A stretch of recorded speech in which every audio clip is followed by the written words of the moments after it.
Friends வணக்கம்.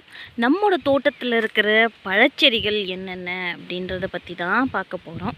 இதான் நம்ம கார்டனோட முதல்ல உருவாக்கின கார்டனோட என்ட்ரன்ஸ் பகுதி. இப்போது ஃபஸ்ட்டு உங்களுக்கு தெரியுது ராமர் சீதா.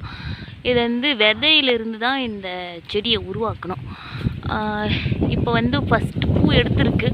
பூ எடுத்ததெல்லாம் கொட்டி போகுது. அநேகமாக அடுத்த வருஷத்தில் காய்க்கு வரலாம் அப்படின்ட்டு யோசிச்சுட்ருக்கோம். அடுத்ததாக நீங்கள் பார்க்குறது ஸ்டார் ஃப்ரூட்டு. இது லோக்கலில் இருக்கிற நர்சரியில் தான் வாங்கினேன். ஆனால் ரொம்ப நாளாக காய் வைக்காமே இருந்துச்சு. மரம் மாதிரி பெருசாக வளர்ந்துருச்சே தவிர காய் வைக்கல. இப்போ திட்டின பிறகு காய் வச்சுருக்கு. 2-3 பழம் பறித்து ஜூஸ் போட்டு குடிச்சிட்டோம். இப்போ இருக்கிறது கடைசி காய். இது இன்னும் பழுத்த பிறகு யூஸ் பண்ணிப்போம். இந்த செடி பெரிய நெல்லி, காட்டு நெல்லின்னு சொல்லுவாங்க இல்லைங்களா, அது கல்யாணத்துலேருந்து கொடுத்த செடி. இது நல்லா பெருசாக வளர்ந்துருக்கு. இன்னும் காயெல்லாம் வைக்கலை. அநேகமாக 1.5 வருஷம் அந்த மாதிரி தான் ஆகியிருக்கும். இந்த செடி ப்ளூபெரின்னு வாங்கி நட்டு வச்சேன். ஆனால் என்னன்னு எனக்கும் தெரியல. இந்த செடி யானை காத்து அத்தி. ரொம்ப நாளாக வளர்ந்துட்டே போகுது. இன்னும் காய் வைக்கலையேன்னு திட்டிகிட்டே இருந்தேன். காய் வச்சிருச்சு. ஆனால் இது எப்போ பெருசாகி பழமாகுன்னு தெரியல. வைக்கிறது எல்லாமே அப்படியே உதிர்ந்து போயிடுது. காய் பழமாகும் போது நான் உங்களுக்கு அப்டேஷன் கொடுக்குறேன். இது இன்னொரு ஸ்டார் ஃப்ரூட் வெரைட்டி, கேரளாவிலேருந்து வர வச்சது. இது ஒரு 6 மாதத்துலேயே காய் வைக்க ஆரம்பிச்சிருச்சு. ஆனால் செடி அவ்வளோவா பெருசாக வளரலை. ஆனால் ஒரு 2-3 முறை காய வச்சிருச்சு. இந்த செடி சப்போட்டா. கிட்டத்தட்ட ஒரு 3 வருஷம்தான் ஆகியிருக்கும். அதுக்குள்ளே நல்லா வளர்ந்து காய் இப்போ தான் 3ஆவது டைம் காய் வைக்கிது.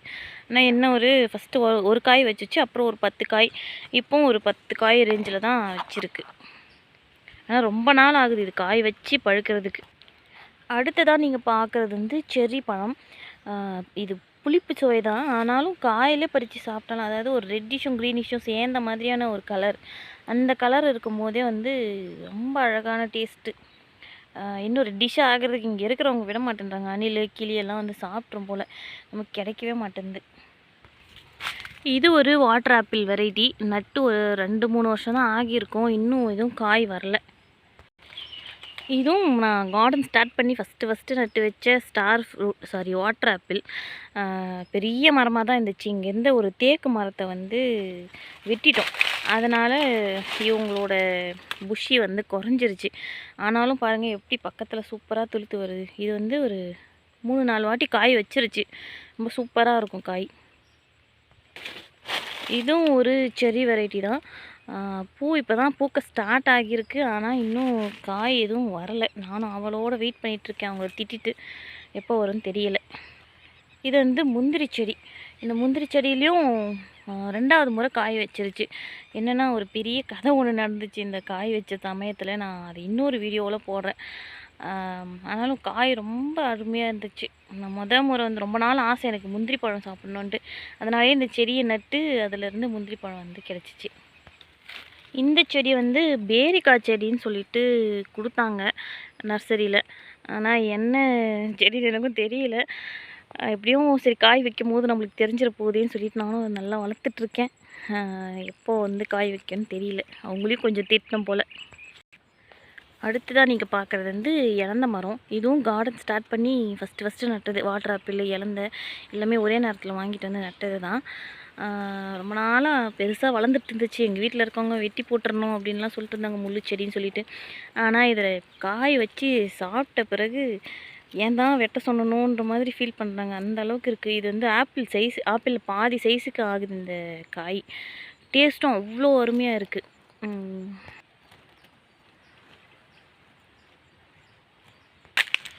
இந்த செடி பம்ப்ளி மாஸ் செடி. எனக்கு சின்ன வயசுலேருந்தே இந்த பழம் ரொம்ப பிடிக்கும்.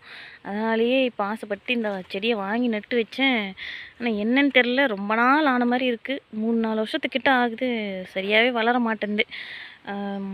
பூக்காய் எதனா வரும்னு பார்க்குறேன், எதுவுமே வர மாட்டேங்குது. இந்த நெல்லிக்காவும் அதே அந்த இன்னொரு நெல்லிக்காய் சொன்னேன் இல்லைங்களா, எல்லாம் ஒரே நேரத்தில் வந்த மரம் தான். நல்லா பெருசாகிட்டே போகிறாங்க. ஆனால் எப்போ காய் வைப்பாங்கன்னு தான் தெரியல. ஈகர்லி வெயிட்டிங்கில் இருக்கேன்.